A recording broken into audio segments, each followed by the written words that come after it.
અખાત્રીજ એટલે કે અક્ષય તૃતીયાની વ્રતકથા વાર્તા. દેવપુરી નગરીમાં ધરમચંદ નામનો એક અતિ ધનિષ્ઠ વણિક પત્ની અને પુત્ર સાથે રહેતો હતો. તેનું હૃદય ઘણું વિશાળ હતું. તપ ત્યાગમાં એ સૌથી આગળ રહેતો. સાધુ સંતોને ઘેર બોલાવી જાતે પીરસતું. ગામમાં કોઈ ભૂખ્યું હોય તો ઘેર બોલાવી જમાડતું.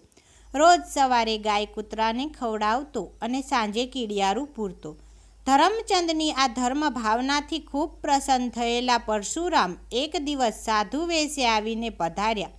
વણિકે પરશુરામને આસન આપી જમાડ્યા. પછી પરશુરામ બોલ્યા, હે ધર્મિષ્ઠ વણિક, તું હજુ અક્ષય તૃતીયા વ્રતના મહાત્મયથી અજાણ છે. આ દિવસે ગંગા સ્નાન કરી, પિતૃ તર્પણ કરી, દયાદાન કરી, ઘડાજુ દાન કરવું. આ દિવસે તું જે કાંઈ પુણ્ય કમાઈશ તેનો કદી ક્ષય નહીં થાય. જન્મો જન્મ તારું આ પુણ્ય તને કામ આવશે.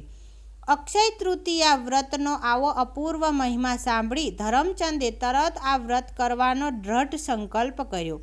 વૈશાખ માસની અંજવાળી તીજ એટલે કે અખાત્રીજ આવતા એણે ગંગા સ્નાન કરી પિતૃ તર્પણ કર્યું, સાધુ સંતોનો ભંડારો કર્યો અને કુંભમાં સોના મહોરો ભરી કુંભનું દાન કર્યું.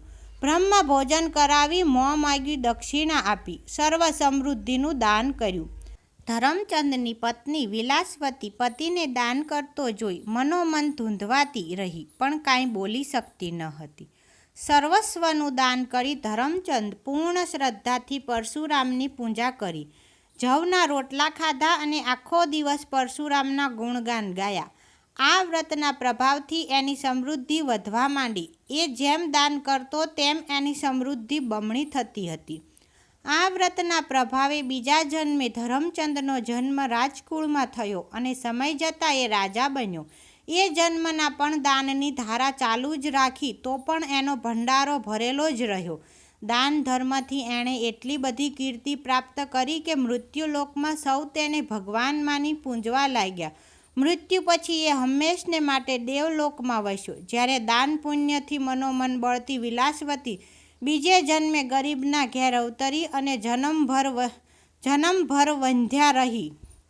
જે કોઈ અક્ષય તૃતીયાનું વ્રત કરશે તેના ભંડાર સદા ભર્યા રહેશે.